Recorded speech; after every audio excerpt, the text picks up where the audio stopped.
코로나19로 다중시설에 대한 우려가 높아지면서 종교 집회 금지 논란이 일고 있습니다. 논란의 시작은 이재명 경기도지사의 사회관계망 서비스에서 시작됐습니다. 이재명 경기도지사는 지난 7일 종교 집회 전면 금지, 긴급 명령 검토, 의견을 구합니다라는 글을 SNS에 올렸습니다. 이후 종교 집회 금지 논란이 일었습니다. 이재명 지사는 지난 11일 경기도의 기독교계 지도자들과 간담회를 갖고 철저한 방역 후 예배드릴 것을 권고했습니다. 그러나 방역이 제대로 이루어지지 않는다면 긴급 명령을 내릴 수 있다는 여지도 남겼습니다. 경기도의 이런 발표에 대해 경기도 기독교총연합회는 간담회 결과 발표가 사실과 다르다는 입장을 내놨습니다. 경기도의 발표와 경기총의 발표 내용의 어감의 차이는 있지만 성급하게 긴급 명령을 내리지 않겠다는 의사가 확인된 것으로 보입니다.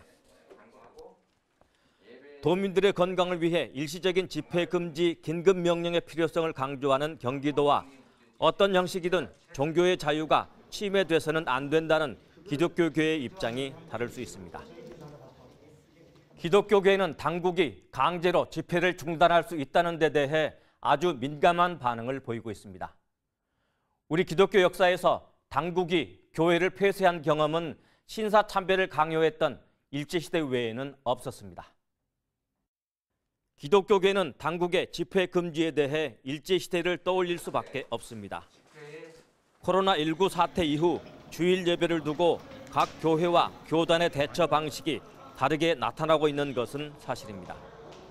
예장 통합을 비롯한 상당수 교단은 2주째 주일 교회 예배 대신 온라인 예배로 대처할 것을 권고했습니다. 일부 교단은 주일 예배와 관련해 어떤 대응도 하지 않았습니다.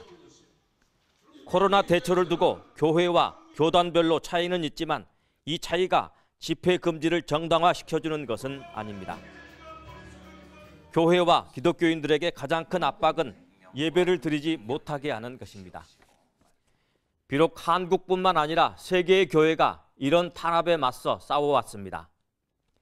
민주정부 시대에 어떤 형태로든 강제로 예배를 금지시킨다면 엄청난 저항에 직면할 것입니다. 이단 신천지와 교회는 다릅니다. 주일 예배를 강제로 금지시킨다면 교회들은 신천지에 대한 조치와 똑같은 것으로 받아들일 것입니다. 이에 앞서 교회가 코로나 방역을 위해 적극적인 협조를 하는 것은 당연한 이치이기도 합니다. CBS 논평이었습니다.